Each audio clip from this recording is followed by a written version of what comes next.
सभी शादीशुदा महिलाओं से निवेदन है कि 2 मई से सबके जेठ जी आ रहे हैं। आने का असर अभी से है, जरा गर्म मिजाज में है। 1 महीने तक रहेंगे, तब तक सर ढक के रखना।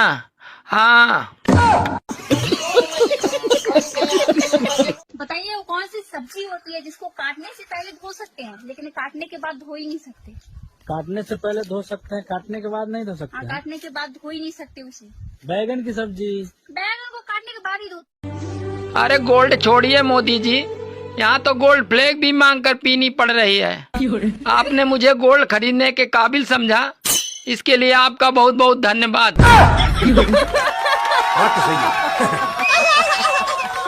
बिना बुलाए डॉक्टर आए सुई लगाकर भाग जाए, बताइए क्या है? बिना बुलाए डॉक्टर आए सुई लगाकर भाग जाए, इसका क्या मतलब हो सकता है? सोचिए। हमको नहीं पता। गाइस आप लोग कमेंट करके बताइए।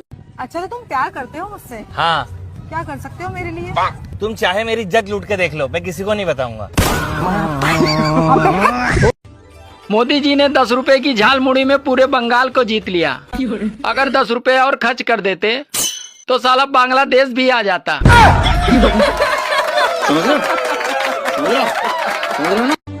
गर्मी से परेशान मत होना दोस्तों।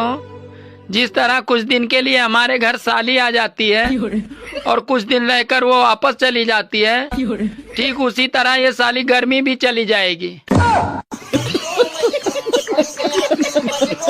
ऐसा क्या है जिसको पहनते सबसे पीछे हैं लेकिन उतारते सबसे पहले हैं? चश्मा। नहीं। घड़ी। नहीं। ऐसा तुम सभी बोल दोगे फिर? नहीं पता। सोचो। चश्मा मेरे हिसाब से। नहीं। आप ऐसी कौन सी चीज है जो आसमान से गिरती है लेकिन कभी टूटती नहीं है? टूटती नहीं है आसमान से गिर के भी। रॉकेट। गाइस कमेंट में बताओ। सीता से प्यार किया उसे राम कहते हैं, जो राधा से प्यार किया उसे श्याम कहते हैं, जो चुपके प्यार किया उसे आसाराम कहते हैं, और जो जबरदस्ती प्यार किया उसे राम रहीम कहते हैं, जो प्यार ही नहीं किया उसे योगी आदित्यनाथ कहते हैं, और जो प्यार करके रास्ते में छोड़ दिया उसे मोदी नरेंद्र मोदी कहते हैं। सुनो, काश तुम मुझे देख पाते कि मैं कितनी खूबसूरत हूँ तो कितना अच्छा होता। अरे पागल, अगर तुम सच में इतनी खूबसूरत होती तो क्या आँख वाले तुझे मेरे लिए छोड़ते? सुनो जी, बीवियों को ऊपर कोई चुटकुला सुनाओ ना। एक बार एक आदमी ने तपस्या की और भगवान से पूछा कि हे भगवान, लड़कियां इतनी प्यारी क्यों होती हैं और बीवियां इतनी खतरनाक क्यों होती हैं? तब पता है भगवान क्या बोले? क्या बोले?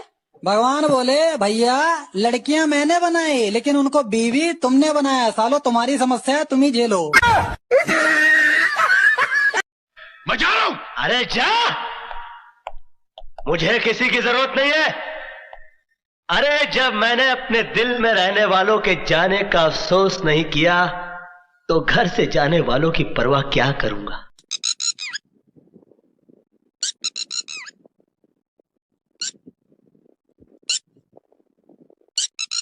वह कौन सा गाना था जिसने राजेश खन्ना को सुपरस्टार की ऊंचाई तक पहुंचा दिया था?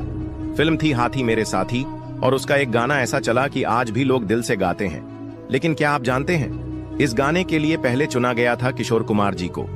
किशोर दा ने 2 दिन तक उस धुन को समझने की कोशिश की, लेकिन बात नहीं बनी और आखिरकार उन्होंने स्क्रिप्ट किनारे रख दी और साफ कह दिया कि यह गाना सिर्फ रफी साहब ही गा सकते हैं। मुश्किल यह थी कि रफी साहब उस वक्त लंदन में थे और म्यूजिक लॉन्च बस 2 दिन दूर था। लक्ष्मीकांत प्यारेलाल की चिंता उनके चेहरे पर साफ दिख रही थी। तब किशोरदा मुस्कुराए और बोले, इसकी फिक्र मत करो, मैं देख लूंगा। उन्होंने रफी साहब को कॉल किया और कहा, यह गाना बस आप ही गा सकते हैं। रफी साहब ने एक पल भी नहीं लगाया। सोचने में अगली फ्लाइट से मुंबई आए 2 घंटे में गाना रिकॉर्ड किया और उसी दिन वापस लंदन लौट भी गए। ये सिर्फ एक गाने की नहीं बल्कि दोस्ती और एक दूसरे की काबिलियत को सलाम करने की कहानी। पागलों के अस्पताल में एक ही रूम में सारे पागल एक साथ डांस कर रहे थे, तो उसमें से एक पागल चुपचाप एक जगह बैठकर देख रहा था। तो ये देखकर डॉक्टर समझे ये ठीक हो गया है। तो डॉक्टर ने पागल से पूछा, अरे सब डांस कर रहे हैं, तुम क्यों नहीं कर रहे हो? तो इतने में पागल बोला, अरे पागल, मैं दूल्हा हूँ।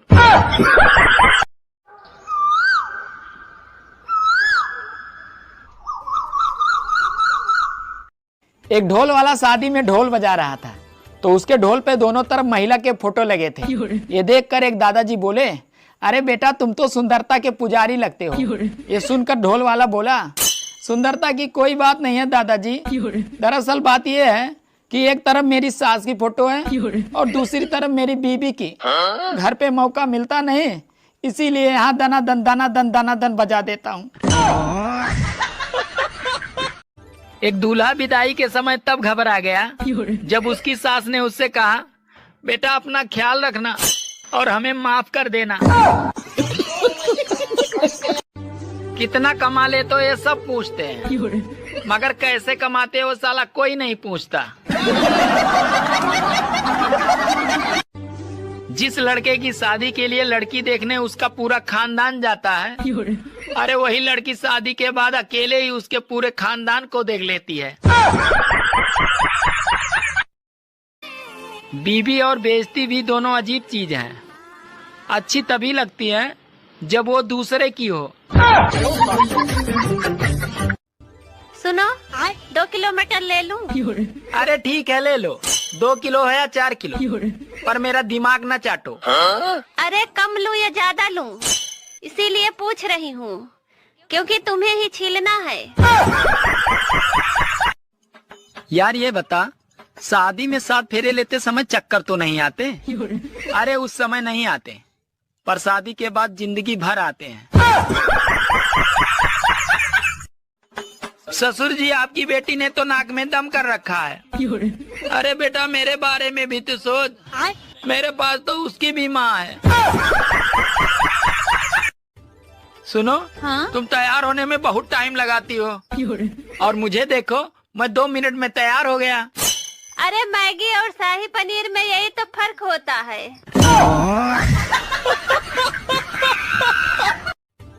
सुनो जी, मैं जो भी काम करती हूँ उसमें पूरी तरह डूब जाती हूँ। काश तुम कुआं खोदती तो कितना अच्छा रहता। औकात से ज्यादा खूबसूरत बीबी मिल जाए तो आदमी के अंदर बर्तन धोने की ख्वाहिश अपने आप पैदा हो जाती है, और ये पैर दबाना तो आम बात है। रात में सोने से पहले जब मैं इंस्टाग्राम और फेसबुक बंद करता हूँ तो साला ऐसा लगता है कि जैसे दुकान का शटर डाउन कर रहा हूँ।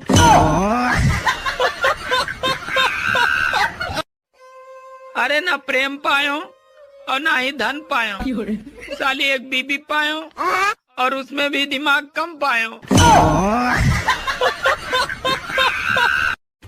गर्मी आ रही थी और सर्दी जा रही थी, फिर दोनों में टक्कर हो गई।